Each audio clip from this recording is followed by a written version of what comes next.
اگر ہمزاد زبانی کہے تو صرف یہ جواب دینا تھا کہ اب روٹی برابر پہنچائی جائے گی۔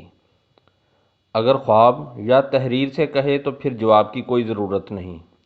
اس کے بعد مجھے پس پشت چراغ جلا کر 40 دن یہی عمل کرنا تھا، اور عمل کے دوران اپنے چاروں طرف حصار کھینچنا تھا۔ میں نے عمل شمعی کے بارے میں پوری تفصیلات و جزیات کو اچھی طرح ذہن نشین کر لیا اور اللہ کا نام لے کر عمل شروع کر دیا۔ ابھی مجھے عمل شروع کیے 10 دن ہی گزرے ہوں گے کہ برسات شروع ہو گئی۔ حویلی کے شکستہ ملبے کا اٹھانا کچھ دن کے لیے ٹھیکیدار نے بند کر دیا۔ میں نے شہر سے باہر ایک چوراہے کو اس مقصد کے لیے منتخب کر لیا تھا کہ میں ہر رات صبح سے پہلے وہاں روٹی رکھ کر آیا کروں۔ میں پابندی سے اپنے عمل پر قائم تھا۔ کئی مرتبہ روٹی رکھ کر لوٹتے ہوئے مجھے خوف سا محسوس ہوا۔ کئی بار ایسا لگا جیسے مجھے کوئی پکار رہا ہے، مگر میں نے کبھی مڑ کر نہیں دیکھا۔ ایک مرتبہ تو مجھے اپنے مرحوم نانا کی آواز سنائی دی۔ وہ کہہ رہے تھے، بیٹے ادھر آؤ، تم کیوں پریشان ہو؟ میں تمہیں کامیابی کا راستہ بتاتا ہوں، سنو، ادھر آؤ۔ اچانک چلتے چلتے میرے قدم رک گئے۔ آواز میرے پشت سے آ رہی تھی۔ قریب تھا کہ میں پیچھے مڑ کر دیکھ لیتا کہ میرے ذہن میں تیزی سے یہ خیال آیا کہ یہ نانا کی آواز نہیں، یہ میرا فریب سماعت ہے۔ نانا کو مرے ہوئے تو ایک طویل عرصہ گزر چکا ہے۔ یقیناً یہ وہی پراسرار قوت ہے جو مجھ سے عمل ترک کرا دینا چاہتی ہے تاکہ میں اسے اپنے قابو میں نہ کر سکوں۔ اس خیال کے ساتھ ہی میں پھر چل پڑا۔ اس مرتبہ ایک عورت کی طویل چیخ نے میرا پیچھا کیا۔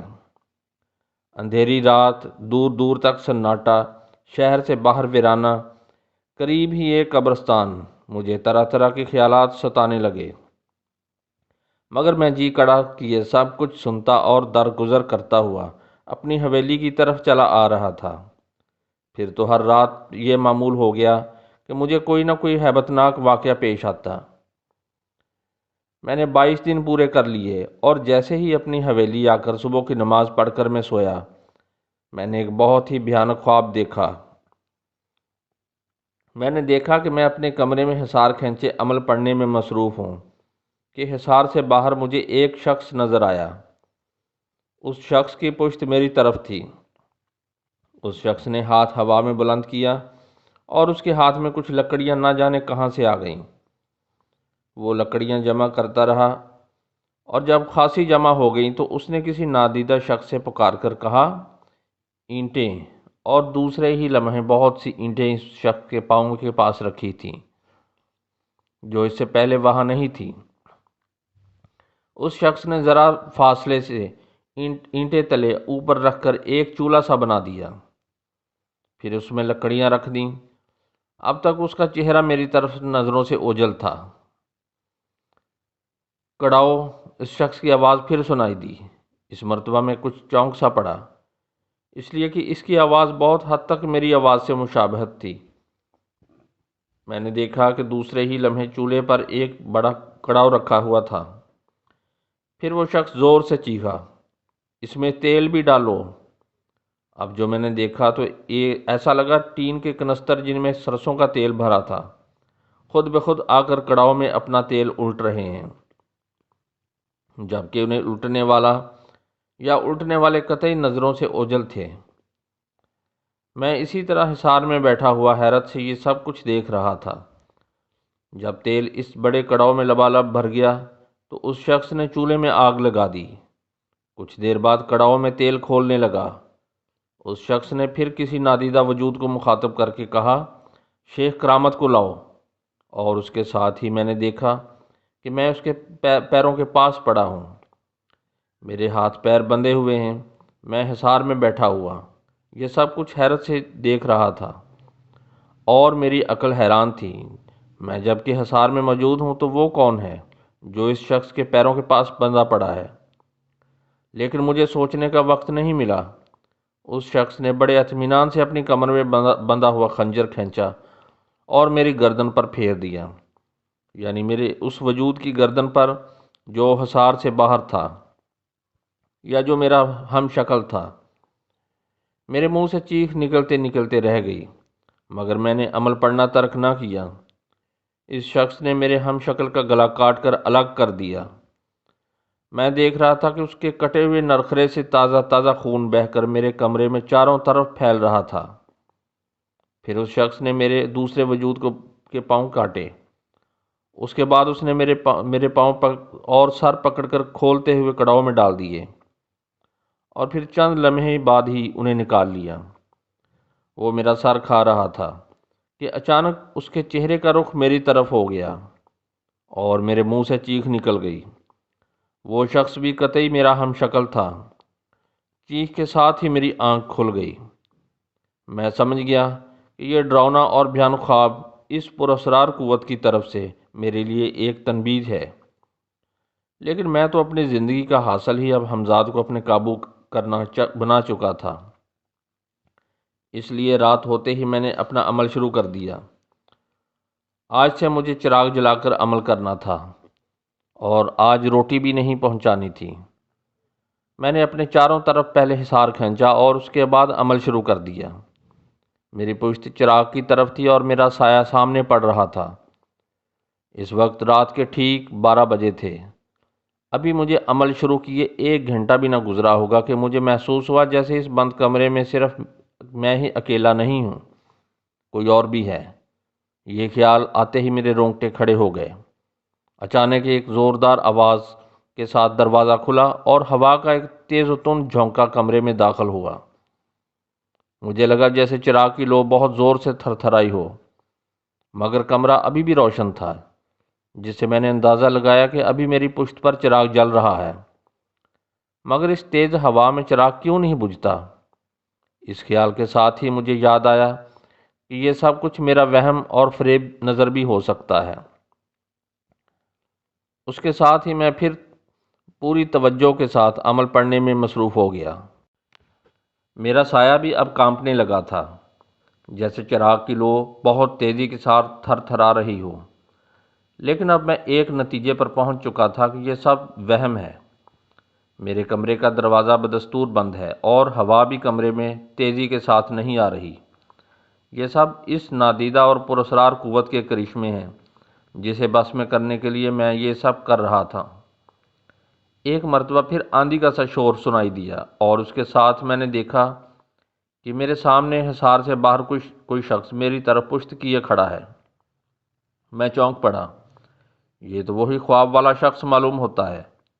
چند لمحوں ہی میں اس بات کی تصدیق ہو گئی۔ جو کچھ میں نے خواب میں دیکھا تھا بالکل وہی بقید و ہوش و حواس دیکھ رہا تھا۔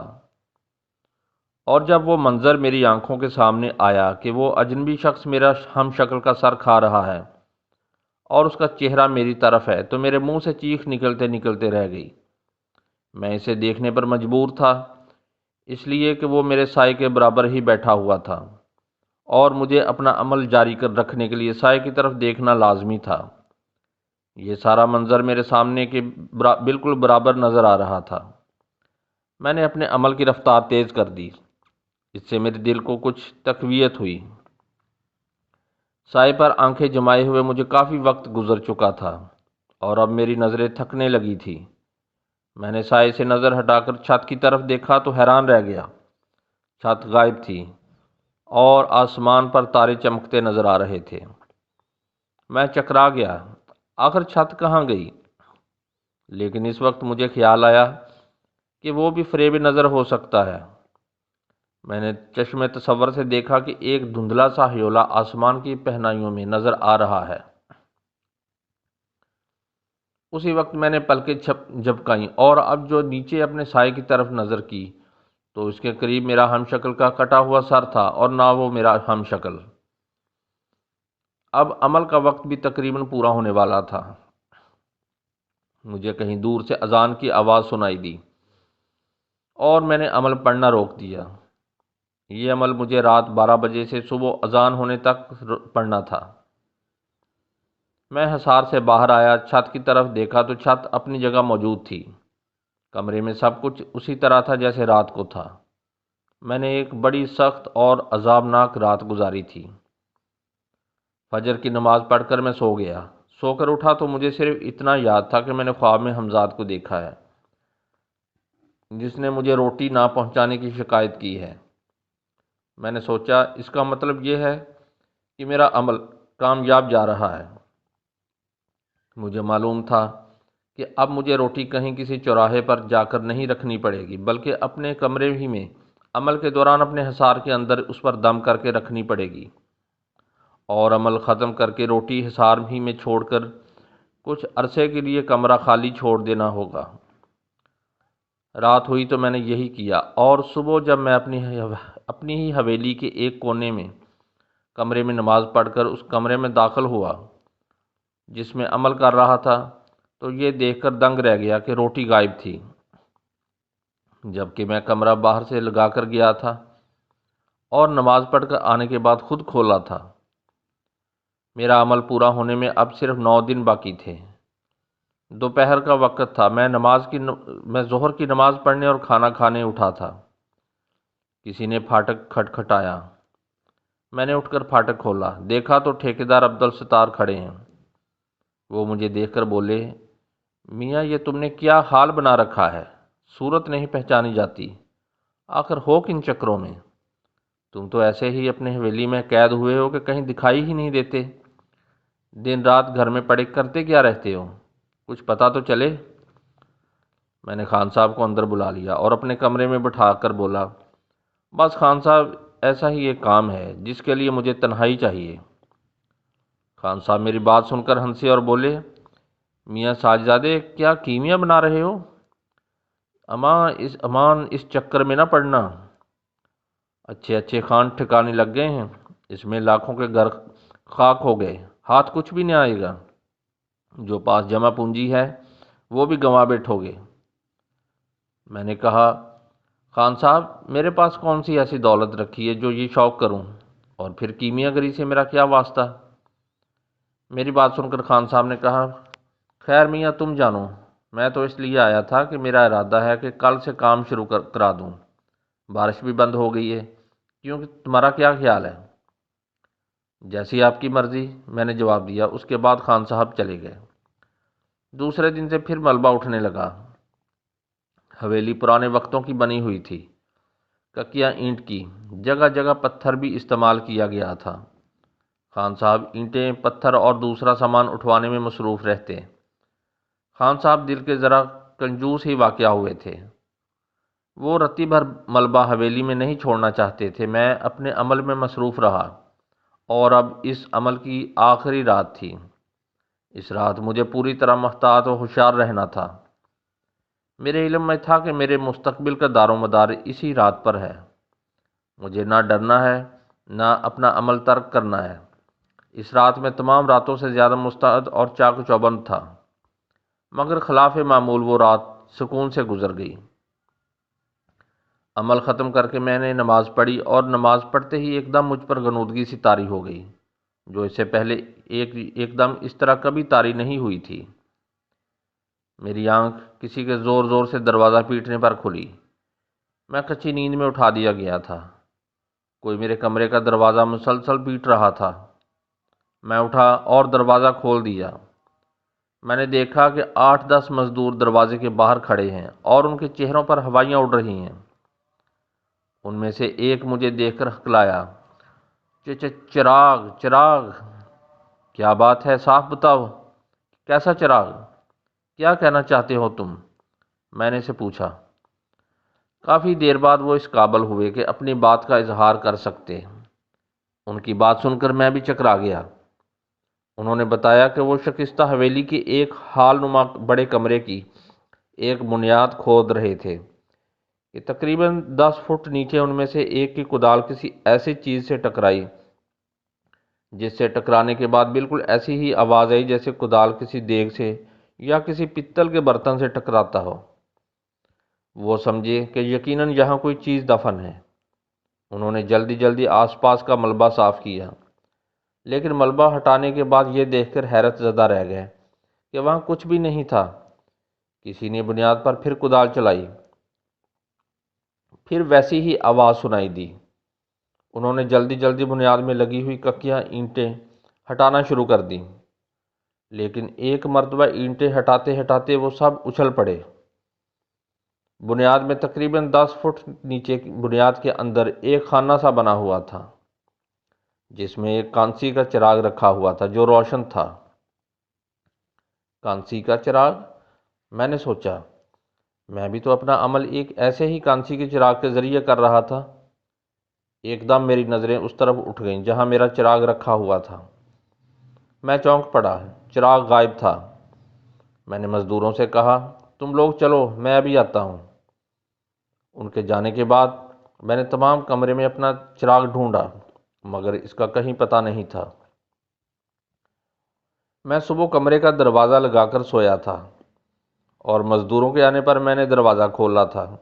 پھر چراغ یہاں سے کیسے غائب ہو گیا، جبکہ کمرے میں کوئی کھڑکی بھی نہ تھی جس کے ذریعے کوئی کمرے میں داخل ہو کر چراغ چرا لے جاتا۔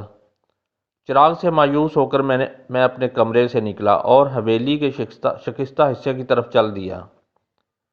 میں نے دیکھا کہ اب ٹھیکیدار عبدالستار خان بھی موجود تھے اور مزدوروں کے ہمراہ وہ بھی کچھ حیرت زدہ سے دکھائی دے رہے تھے۔ میں ان لوگوں تک پہنچا، وہ اس جگہ سے کافی فاصلے پر کھڑے تھے جہاں کھدائی کا کام ہو رہا تھا۔ میرے آنے پر ٹھیکیدار نے کہا، سمجھ میں نہیں آتا کیا ماجرا ہے۔ مزدور کھدائی کرنے اور ملبہ اٹھانے سے انکاری ہیں۔ خدا معلوم یہ کیا چکر چل پڑا۔ چلیے آئیے دیکھتے ہیں۔ یہ کہہ کر میں اس طرف بڑھا جدھر بقول مزدوروں کو یہ حادثہ پیش آیا تھا۔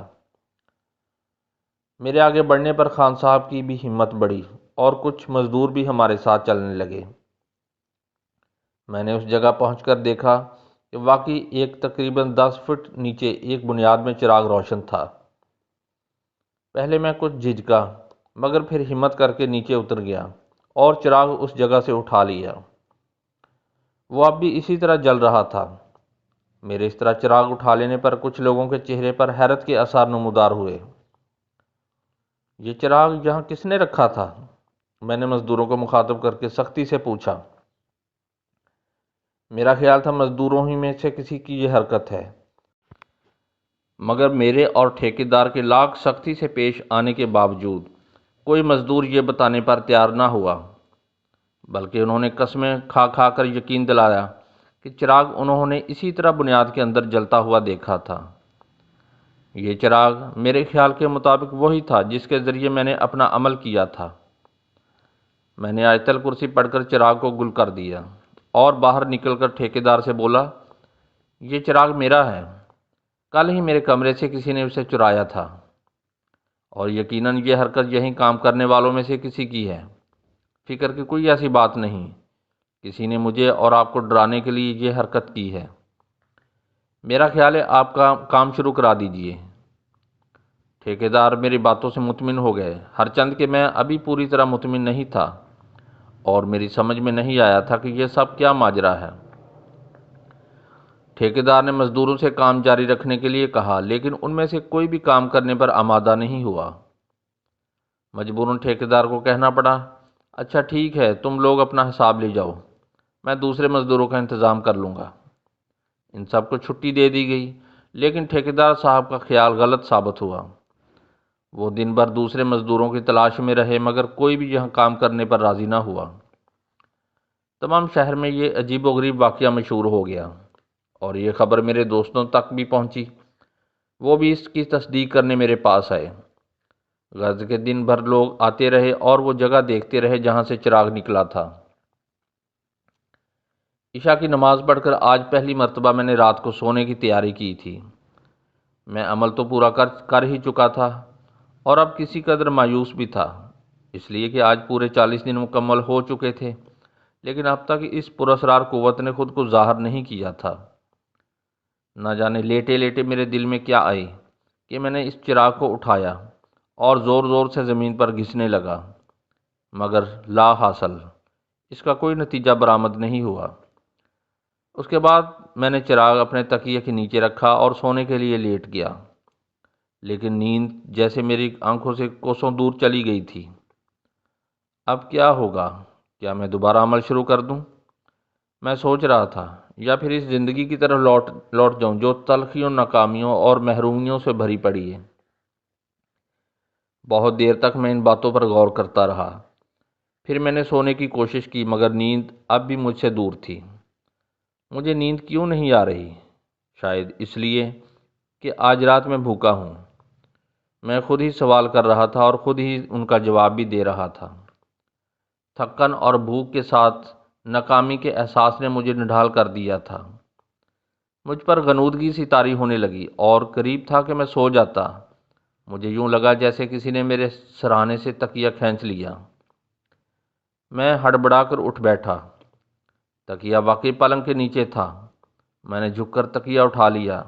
کمرے میں لالٹین کی ہلکی ہلکی روشنی پھیلی ہوئی تھی، جس کی لو میں میں نے لیٹنے سے پہلے ہی میں نے مدھم کر دی تھی۔ میں نے سوچا کہ سوتے میں خود مجھ سے ہی تکیہ گر گیا ہوگا۔ یہ شاید میرا وہمہ ہے کہ کسی نے میرے سر کے نیچے سے تکیہ کھینچ لیا تھا۔ میں پھر لیٹنے لگا اور ابھی میں نے کمر بھی سیدھی نہیں کی تھی کہ کسی نے میرے اوپر سے چادر کھینچ لی۔ میں خوف زدہ ہو گیا اور لیٹے لیٹے ہی آنکھیں پھاڑ پھاڑ کر ادھر ادھر دیکھنے لگا۔ کمرہ خالی تھا۔ کون مجھے تنگ کر رہا ہے؟ میں سوچ رہا تھا۔ یقیناً یہ کوئی نادیدہ قوت ہے۔ اس مرتبہ میں نے خود بقید ہوش و حواس اپنے اوپر سے چادر کھینچتی ہوئی دیکھی تھی۔ مجھ میں اٹھنے کی ہمت نہیں ہو رہی تھی۔ ابھی میں یہ فیصلہ نہ کر پایا تھا کہ اٹھ کر چادر زمین سے اٹھا لوں یا نہیں، کہ مجھے ایسا لگا جیسے کوئی پھر میرے سر کے نیچے سے تکیہ سرکا رہا ہے۔ اس مرتبہ میں اچانک اٹھ کر بیٹھ گیا۔ کون ہو تم؟ میری آواز واضح طور پر کانپ رہی تھی۔ ڈر گئے؟ آواز آئی۔ میں جاگ رہا ہوں اور تم سو رہے ہو۔ تم سامنے کیوں نہیں آتے؟ میں نے خلا میں گھورتے ہوئے کہا۔ تم میرا دھیان تو کرو، میں تمہیں نظر آنے لگوں گا۔ آواز پھر آئی۔ مجھ پر خوف سا طاری ہونے لگا اور میں نے دل ہی دل میں آیت الکرسی کا ورد شروع کر دیا۔ اس سے کچھ فائدہ نہیں۔ میں کوئی جن یا بھوت نہیں ہوں کہ تمہارے آیت پڑھنے سے بھاگ جاؤں۔ آواز نے کہا۔ پھر کون ہو تم؟ میں ہلکی سی ہنسی کی آواز ہے۔ تم خود اپنی آواز نہیں پہچان سکتے؟ اب جو میں نے اس کی آواز پر غور کیا تو معلوم ہوا کہ وہ خود میری ہی آواز تھی، مگر اس سے آگے میں سوچ نہ سکا۔ مجھ سے ڈرو مت، میں تمہارا جسم لطیف ہوں۔ میں تمہارا ہمزاد ہوں، جس کے لیے تم نے اتنے دن دکھ جھیلے ہیں۔ میرا تصور کرو، یعنی خود اپنے جسم کا۔ میں حاضر ہو جاؤں گا، یعنی تمہیں نظر آنے لگ جاؤں گا۔ کیا تم مجھے مل گئے؟ میری آواز خوشی سے کانپ رہی تھی۔ پھر میں نے آنکھیں بند کر کے اپنے جسم کا تصور کیا، جس کے لیے میں نے مہینوں ریاضت کی تھی۔ پھر جیسے ہی میں نے آنکھیں کھولی میں اچھل پڑا۔ خود میرا ہی جسم میرے روبرو تھا۔ تو تم میرے ہمزاد ہو؟ ہاں، وہ تم ہی ہو، میں خوشی سے ہکلا رہا تھا۔ میں تم سے جو بھی کہوں گا کیا وہ پورا کرو گے؟ یقیناً ایسا ہی ہوگا۔ میں ہر طرح تمہارا حکم بجا لاؤں گا، مگر اس سے پہلے تمہارے درمیان کچھ شرائط ضرور طے ہو جانی چاہیے، حمزاد نے کہا۔ وہ کیا؟ میں نے بے صبری سے کہا۔ تم مجھے بتاؤ کہ تم مجھے کس لیے قابو کرنا چاہتے ہو، اور یہ عرصہ کتنے عرصے کے لیے ہوگا؟ تم مجھے کب آزاد کرو گے؟ حمزاد نے پوچھا۔ میں اس کی بات سن کر سوچ میں پڑ گیا اور سوچنے لگا اسے کیا جواب دوں۔ خوب سوچ سمجھ کر جواب دو۔ تم بہرحال اس معاہدے کے پابند ہوگے، حمزاد پھر بولا۔ 100 برس۔ میں تمہیں 100 برس کے بعد آزاد کر دوں گا، اور تمہارے پہلے سوال کا جواب یہ ہے کہ میں بے حد تنگ حال اور پریشان تھا۔ میں اپنی یہ قسم پرسی اور غربت دور کرنا چاہتا ہوں۔ میں نے خوب سوچ سمجھ کر جواب دیا۔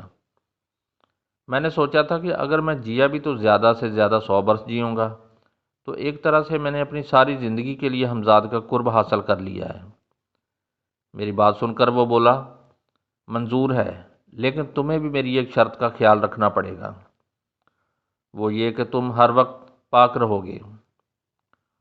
یہ کس طرح ممکن ہے؟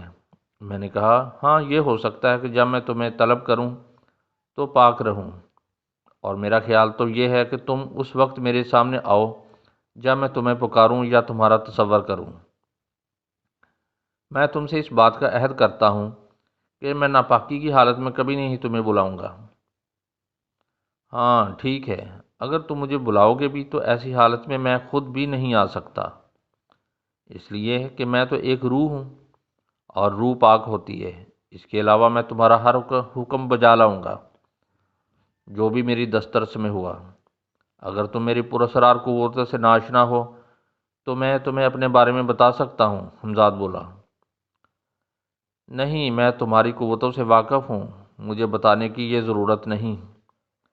ہاں ایک بات ضرور بتاؤ کہ جب میں تمہیں طلب کروں گا تو کیا تم سب کو نظر آؤ گے؟ میں نے پوچھا۔ جیسا تم کہو، دونوں ہی صورتیں ممکن ہیں، حمزاد نے جواب دیا۔ میں چاہتا ہوں کہ تم صرف مجھے ہی نظر آیا کرو، وہ بھی صرف اس وقت جب میں تمہیں طلب کروں، اور جب میں ہاتھ کا اشارہ کروں تو تم جاؤ، تم چلے جایا کرو۔ ٹھیک ہے، مجھے تمہاری شرائط منظور ہیں، اور میں سمجھتا ہوں کہ تم بھی میری شرائط کا پاس کرو گے، حمزاد نے کہا۔ تم مجھے وعدہ خلاف نہیں پاؤ گے۔ اس وقت میں تمہیں کچھ چاہیے؟ کس چیز کی ضرورت ہے؟ حمزاد نے کہا۔ اس کے پوچھتے ہی مجھے ایک دم اپنی بھوک یاد آ گئی، اور میں نے جلدی سے کہا، مجھے اس وقت سخت بھوک لگ رہی ہے، کہیں سے اگر کھانا مل سکے تو بہت اچھا ہے۔ حمزاد بولا، کیا کھاؤ گے؟ گوشت ہو تو کیا ہی کہنا، ویسے اس وقت دال بھی چل سکتی ہے، بھوک بہت زور کی لگ رہی ہے۔ حمزاد بولا، میں لاتا ہوں، اور میرے دیکھتے ہی دیکھتے وہ غائب ہو گیا۔ ابھی کچھ دیر پہلے جہاں وہ کھڑا تھا وہ جگہ اب خالی تھی۔ ابھی چند لمحے ہی گزرے تھے کہ وہ پھر اسی جگہ نظر آیا۔ وہ کہہ رہا تھا، لو یہ لو بھنا ہوا گوشت ہے، یہ اتنا ہے کہ تمہیں اس کے ساتھ روٹی کھانے کی ضرورت نہیں پڑے گی، چاہو تو گرم کر لو، یا اگر زیادہ بھوک لگ رہی ہو تو یوں ہی کھا لو۔ حمزاد نے میری طرف دیگچی بڑھائی، جو میں نے ہاتھ بڑھا کر لے لی۔ کھول کر دیکھا تو اس میں واقعی بھنا ہوا گوشت تھا۔ گوشت دیکھ کر میری بھوک اور چمک اٹھی، اور میں نے گرم کرنے کا تکلف بھی نہیں کیا، اور دیگچی ہی میں ہاتھ ڈال کر بوٹیاں کھانے لگا۔ جب خوب پیٹ بھر کر کھا لیا تو پانی پی کر میں نے دیگچی کمرے میں ایک طرف چھپا دی۔ اس میں ابھی بھی کچھ گوشت باقی تھا، جس کے لیے میں نے سوچا تھا کہ صبح ناشتے میں کام آ جائے گا۔ اور کچھ؟ یہ آواز سن کر میں چونک پڑا۔ میں کھانے میں اتنا مشغول تھا کہ میں نے حمزاد کے وجود کو قطعی فراموش کر دیا تھا۔ میں نے کچھ سوچ کر کہا، ایک بات بتاؤ، وہ میرا چراغ جس کے ذریعے میں عمل کر رہا تھا آخر کس طرح اور کیوں شکستہ حویلی میں پہنچ گیا، اور وہ بھی ایک دیوار کی بنیاد میں؟ یہ تمہارا آخری امتحان تھا، حمزاد بولا۔ اگر تم خوف زدہ ہو کر چراغ کو ہاتھ نہ لگاتے جیسی کہ مجھے امید تھی تو آج میں تمہارے قبضے میں نہ ہوتا، مگر تم نے ہمت کر کے چراغ گل کر دیا اور اس سے ذرا ڈرے بھی نہیں۔ تو وہ تمہاری حرکت تھی، میں نے کہا۔ خیر جو ہوا سو ہوا، میرے لیے یہ بڑی فخر کی بات ہے کہ میں نے اپنے حمزاد کو اپنے قابو میں کر لیا۔ مجھے نیند آ رہی ہے، اب تم جا سکتے ہو۔ میرے ان الفاظ کے ساتھ ہی وہ غائب ہو گیا۔ میری پلکیں نیند سے بوجھل ہو رہی تھیں، میں کچھ ضرورت سے زیادہ ہی کھا گیا۔ مہینوں کے بعد پیٹ بھر کر کھانا نصیب ہوا تھا۔ میں ایسا سویا کہ دوپہر 12 بجے کے قریب اٹھا۔ پہلی مرتبہ مجھ سے فجر کی نماز قضا ہوئی تھی۔ جب سے میں نے ہوش سنبھالا تھا کبھی کسی وقت کی نماز قضا نہیں کی تھی۔ میں اٹھ کر نہایا اور رات کے واقعات پر غور کرنے لگا۔ اب میرے دن بدل جائیں گے، مصیبتیں اور پریشانیاں ختم ہو گئیں، میں نے اپنے حمزاد کو قابو میں کر لیا۔ اب میں بھی شہر میں فخر سے سینہ تان کر چلوں گا۔ میں بھی ایک باعزت زندگی گزاروں گا۔ دوستوں نے مجھے چھوڑ دیا، غریب سمجھ کے میرے ساتھ برے سلوک کیے، مجھ پر طنز کیے، مجھ سے ملنا جلنا ترک کر دیا، اور صرف اس لیے کہ میں ان کی طرح امیر نہیں تھا۔ اب میں انہیں دکھاؤں گا کہ وہ غریب ہیں یا میں دولت کے ڈھیر لگا دوں گا، میں شاہانہ زندگی بسر کروں گا، پھر دیکھتا ہوں کہ کون مجھ پر طنز کرتا ہے، کون میرے ساتھ بری طرح پیش آتا ہے، اور کون مجھ سے ملنا نہیں چاہتا۔ یہ سوچ کر میں نے رات والی دیگچی نکالی اور بقیہ گوشت بھی کھا لیا۔ میں جب اپنی حویلی سے نکلا تو میرا سر فخر سے اونچا تھا، ہر چند کے میرے جسم پر کپڑے پھٹے ہوئے پیوند لگے اور میلے تھے، مگر مجھے اس وقت کسی بات کا احساس نہیں تھا۔ ارے بھائی شیخ صاحب، تم تو عید کا چاند ہی ہو گئے، تم ہمارے بچے کیا پڑھانا چھوڑ دیے، اب بھولے سے ہمارے پاس بھی نہیں پھٹکتے۔ یہ آواز سید ثبت احمد کی تھی، جو میرے ہی پڑوس میں تھے اور جن کے بچے مجھ سے پڑھنے آتے تھے۔ وہ کہہ رہے تھے، میاں تم تو حویلی میں ایسے بند ہوئے کہ باہر ہی نہیں نکلتے، آخر گزر بسر کس طرح کرو گے؟ کب تک ہماری دی ہوئی رقم جو تم نے جمع جوڑ کر رکھی ہوگی تمہارے کام آئے گی؟ ان کی باتیں سن کر میرا جی چاہا کہ انہیں وہ کھری کھری سناؤں کہ سب بھول جائیں۔ آخر وہ مجھے دیا ہی کیا کرتے تھے، کبھی مہینے 2 مہینے میں روپیہ یا 8 آنے، یہ بھی کوئی رقم ہے؟ لعنت ہے اس پیسے پر۔ میں سختی سے ہونٹ بھینچے ان کی بات سنتا رہا۔ میری مانو تو نجمہ اور رفو کو پھر پڑھانا شروع کر دو، عید بھی بس اب بہت قریب ہے، تمہارے لیے ایک گاڑے کا جوڑا بنوا دوں گا۔ سید صاحب نے جیسے ہی حاتم طائی کی قبر پر لات مارتے ہوئے کہا۔ اب میری قوت برداشت جواب دے گئی تھی۔ میں نے سختی سے کہا، مجھے آپ کے بچے نہیں پڑھانے، سمجھے آپ، اور نہ ہی آپ کا بنایا ہوا جوڑا پہننا ہے، وہ عید پر آپ خود ہی پہن لیجئے گا۔ سید صاحب میری بات سن کر یکدم بھڑک اٹھے، بولے کیا؟ گستاخی! امان ساجزادے، تمہاری اوقات کیا ہے جو تم مجھ سے یہ کہہ رہے ہو؟ ہم یعنی ثبت احمد عید کے دن گاڑے کا جوڑا پہنے ہیں؟ اور کیا پوشاک پہنیں گے آپ کون سے کہیں کے نواب ہیں آپ؟ میں نے بھی طنزیہ ہنسی کے ساتھ جواب دیا۔ بس آگے نہ بڑھنا، برداشت کی بھی ایک حد ہوتی ہے۔ اب اگر تم نے کچھ کہا تو سید صاحب غصے سے کانپنے لگے، اور میں بات کو درگزر کرنے کے خیال سے آگے بڑھ گیا۔ میں ابھی گلی میں کچھ دور ہی چلا ہوں گا کہ میرے کان کھڑے ہو گئے۔ یہ مرزا مبین بیگ کی بیٹھک تھی۔ مرزا صاحب غالباً اپنے کسی دوست سے کہہ رہے تھے، یار بس کمال ہی ہو گیا، چور بھی عجیب تھا کہ باورچی خانے سے صرف دیگچی چرا کر لے گیا ہے، حالانکہ گھر میں اور بھی قیمتی سامان موجود تھا۔ رات بیگم نے صبح کے لیے گوشت بھون کر رکھا تھا، مگر صبح جب انہوں نے اٹھ کر دیکھا تو باورچی خانہ حسب معمول بند تھا، مگر اندر سے ہانڈی غائب تھی۔ کمال کا چور تھا کہ جس نے دیگچی ہی چرائی، اور پھر یہ کہ باورچی خانہ بھی اسی طرح بند کر گیا۔ پھر میری سمجھ میں یہ نہیں آتا کہ وہ گھر میں داخل کس طرح ہوا اور پھر چلا کس طرح گیا۔ کباڑ تو اندر سے اس طرح بند ملے جس طرح رات کو لگا کے سوئے تھے۔ مرزا صاحب اور نہ جانے کیا کیا کہتے رہے، مگر میں صرف اتنا ہی سن کے آگے بڑھ گیا، اس لیے کہ گلی میں کوئی سامنے سے داخل ہو رہا تھا۔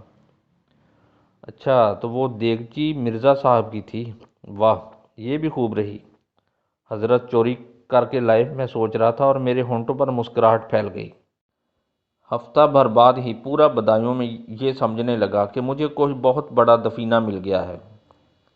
اب میرے احباب کو میری جان کی فکر بھی تھی کہ کہیں کوئی دشمن یا چور ڈاکو میری دولت پر ہاتھ نہ ڈال دے، مگر اب دفینے کے ساتھ ساتھ میری کچھ پراسرار قوت کا چرچا بھی گھر گھر میں پھیل گیا، جس سے میرے احباب کو یہ اطمینان حاصل ہو گیا کہ کوئی چور یا ڈاکو اس طرف نظر اٹھانے کی کوشش نہیں کرے گا۔